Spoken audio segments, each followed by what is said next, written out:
Hello everyone, আসসালামু আলাইকুম। আপনারা সবাই কেমন আছেন? আশা করি সবাই ভালো আছেন। তো আজকে আমি আপনাদের সাথে মিষ্টি কুমড়া এবং শুটকি এই রেসিপিটা শেয়ার করব। তো আপনারা ভিডিওটি না টেনে সম্পূর্ণ দেখার অনুরোধ রইল।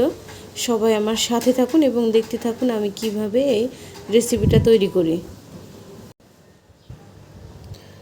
প্রথমে আমি পেঁয়াজগুলো কেটে নিব। যেহেতু আমি পেঁয়াজগুলো ছিলে নিয়েছি বটিতে, তো প্রথমে পেঁয়াজগুলো কেটে নিব, এরপরে মিষ্টি কুমড়াগুলো কাটবো। বিসমিল্লাহ।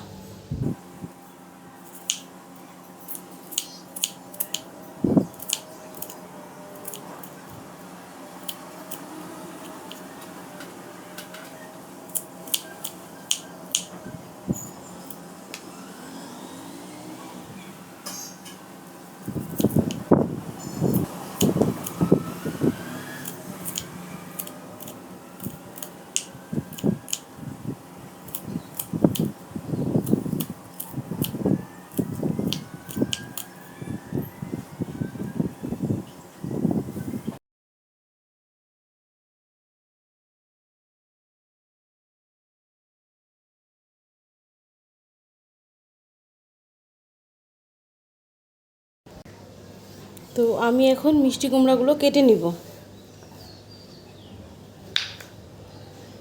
বটি দিয়ে ছিলে নিয়ে এসেছি, এখন ছুরি দিয়ে কেটে নিচ্ছি। যেহেতু আমার এ ছুরিতে ধার নেই।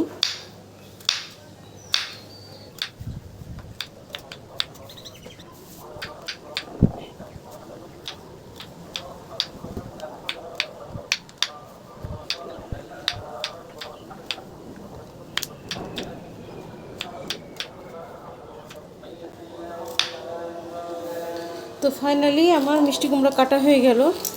এখন চলুন মাছগুলো পরিষ্কার করে রান্না শুরু করা যাক। আমি একটা কড়াই বসিয়ে দিয়েছি। কড়াই এখন আমি তেল দিয়ে দেব।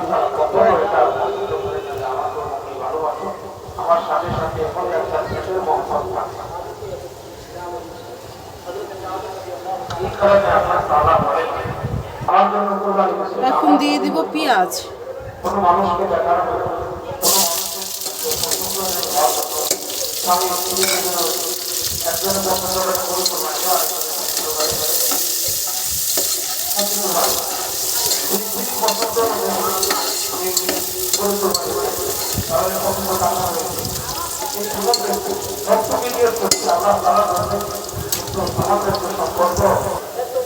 পেঁয়াজ ভাজা হয়ে গিয়েছে, এখন একটু পানি দিয়ে দেব। এরপরে একে একে সব মশলাগুলো দিয়ে দেব।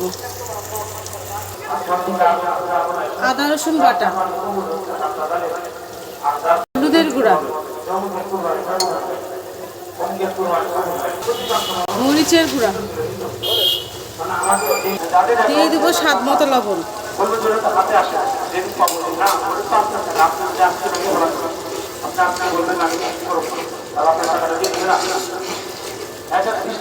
মশলাগুলো কিছুক্ষণ কষিয়ে নিব, এরপরে শুটকি মাছগুলো ঢেলে দেব।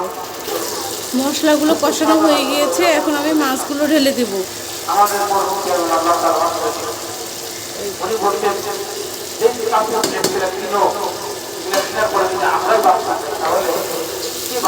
আসলে আমরা কখনো শুটকি মাছ খাই না, তারপরে এখন খাওয়ার চেষ্টা করতেছি। সামনে কুরবানি ঈদ, কোনো মাছ মাংস কাটা ইচ্ছে হচ্ছে না। তো দেখি ফাইনালি কেমন হয় রান্না।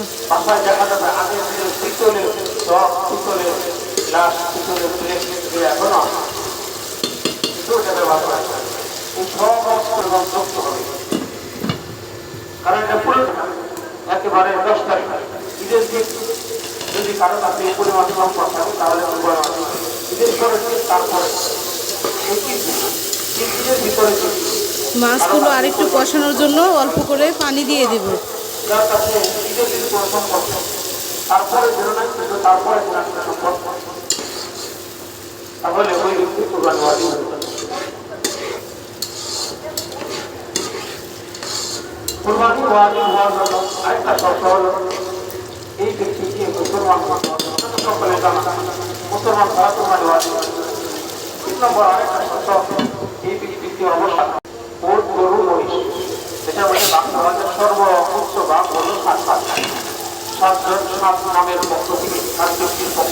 কোরবানি দেওয়া হয়।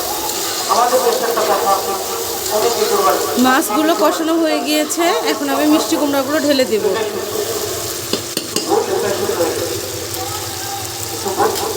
এটাই সত্য, মানে আমাদের নামে কোরবানি, কোরবানিটা হয় আল্লাহ তাআলার নামে।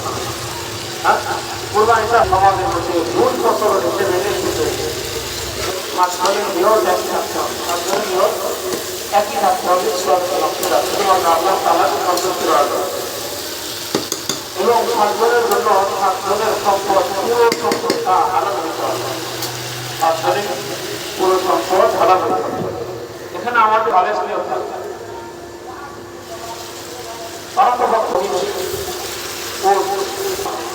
এখন কিছু কিছু ক্ষেত্রে ওসিয়তের করতে হয়, ওসিয়তের ক্ষেত্রে বাবা অসুস্থ সময় নিয়োগ করে গেছিল যে কুরবানিটা আমি ফাঁসি বা না থাকি এই ফাঁসিটা অথবা এই গরু খাম, অথবা সেগুলা অনেক গরু সেগুলা এক দুই বছর আগেই থাকতে হবে। এরা কিন্তু আরেকটা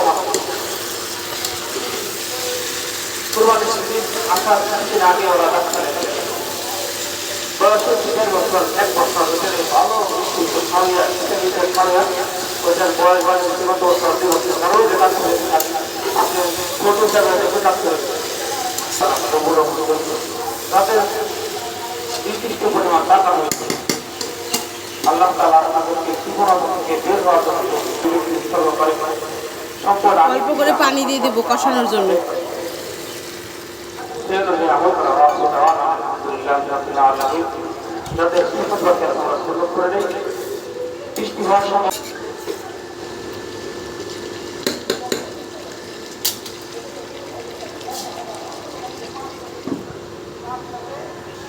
তো আমি আরও একবার ঢাকনাটা উঠিয়ে দেখি কি অবস্থা তরকারির। মনে হচ্ছে রান্না শেষের পথে।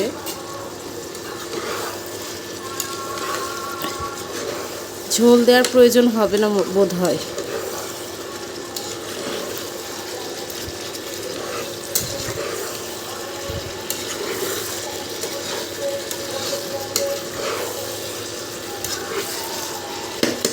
তারপরও আমি আর একটুখানি পানি দিয়ে দিচ্ছি।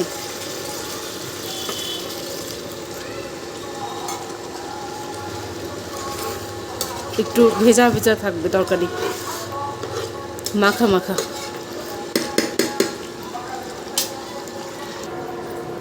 কয়েক টুকরা কাঁচামরিচ দিয়ে দিচ্ছি।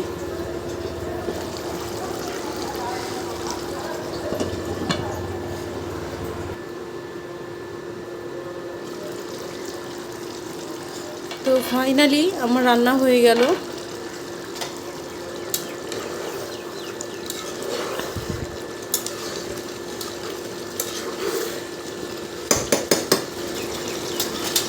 তো চলুন দেখা যাক ফাইনাল লুকটা কেমন হয়। তো ফাইনালি দেখে নিন আমার তরকারি কেমন হলো। মাশাআল্লাহ, তরকারি অনেক সুন্দর হয়েছে। আমার বিশ্বাস খেতেও অনেক ভালো লাগবে। তো ভিডিওটি ভালো লাগলে সবাই লাইক কমেন্ট শেয়ার করবেন আর সাবস্ক্রাইব করে আমার পাশে থাকবেন, সেই প্রত্যাশায় রাখছি সবার কাছে। তো সবাই ভালো থাকবেন সেই কামনায় শেষ করছি। আল্লাহ হাফেজ।